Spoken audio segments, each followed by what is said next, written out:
Kingdom Hearts 2, le jeu qui a décidé de mélanger Final Fantasy et Disney, en pensant qu'est-ce qui pourrait mal tourner. Spoiler, rien. C'est un des plus grands jeux jamais faits. Et si tu n'es pas d'accord, eh bien, Mickey viendra personnellement te coller une Keyblade dans la tronche en te disant « Courage, petit gars ». Un scénario incompréhensible, mais génial. Commençons par l'éléphant dans la pièce.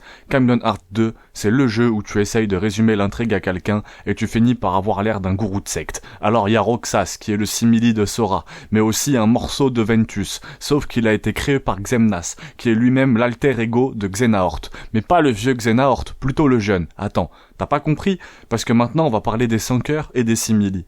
Et pourtant, c'est ce qui rend le jeu fascinant.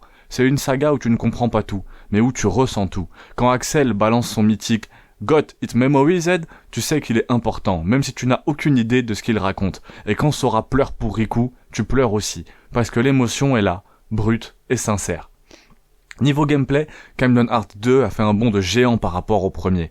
Là où le 1 te faisait pâmer des coups comme un forcené, le 2 te transforme en un danseur étoile avec des combos dignes de Broadway. Tu voles, tu fais des pirouettes, tu sors des finish moves qui ferait pleurer Sephiroth. Et les transformations, les fameuses formes de Sora. La forme vaillance te rend hyper agressif, la forme sagesse te transforme en sorcier, et la forme suprême.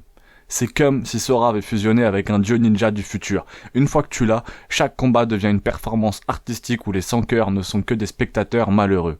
Parlons un peu des personnages, parce que dans Kingdom Hearts 2, c'est avant tout l'histoire d'un trio improbable. Sora, l'élu naïf de la Keyblade. Donald, le mage qui refuse de te soigner. Il me reste 3 HP Donald. Ah oui, tiens, moi aussi. Et Dengo, le tank invincible, qui survit littéralement à une explosion. Et puis, il y a les méchants. L'organisation 13. Ce gars-là, ils ont tout compris. On va s'habiller en noir, avoir des armes ridicules, et on va parler comme si on écrivait de la poésie gothique. Résultat, on les adore. Mention spéciale à Xemnas, qui parle tellement lentement que tu as le temps de sauvegarder pendant son monologue. Et si tu cherches un défi, il y a Sephiroth. C'est le boss caché qui te fait regretter d'avoir acheté le jeu. Tu passes plus de temps à le battre qu'à suivre la trame principale. Mais le jour où tu le terrasses, c'est comme si tu avais décroché ton diplôme de vrai joueur. Disney, mais avec des tripes. Et bien sûr, Kingdom Hearts 2, c'est aussi l'amour des mondes Disney, du pays des merveilles à la terre des dragons. Chaque niveau est un voyage dans tes souvenirs d'enfance. Sauf qu'ici, tu peux battre Hades à coups de Keyblade ou t'allier avec Jack Sparrow pour défoncer des pirates fantômes. Et puis il y a la scène, celle où Mickey débarque en plein combat, contre 1100 cœurs, avec son manteau de l'organisation 13, prêt à sauver la journée. À ce moment précis, tu réalises que Mickey est un giga Chad. C'est littéralement le Batman du multiverse Disney. C'est un chef-d'œuvre intemporel. Kingdom Hearts 2, c'est pas juste un jeu. C'est une expérience émotionnelle. Une déclaration d'amour à l'imaginaire. Et une excuse parfaite pour pleurer devant l'écran en criant « Mes amis sont ma puissance ». Et si tu n'as pas encore joué à ce monument du RPG action, fais-toi une faveur. Parce que même si tu ne comprends rien au scénario, tu comprendras l'essentiel. C'est un jeu qui parle à ton cœur. Kingdom Hearts 2, le jeu où Mickey est plus badass que toi. Kingdom Hearts 2.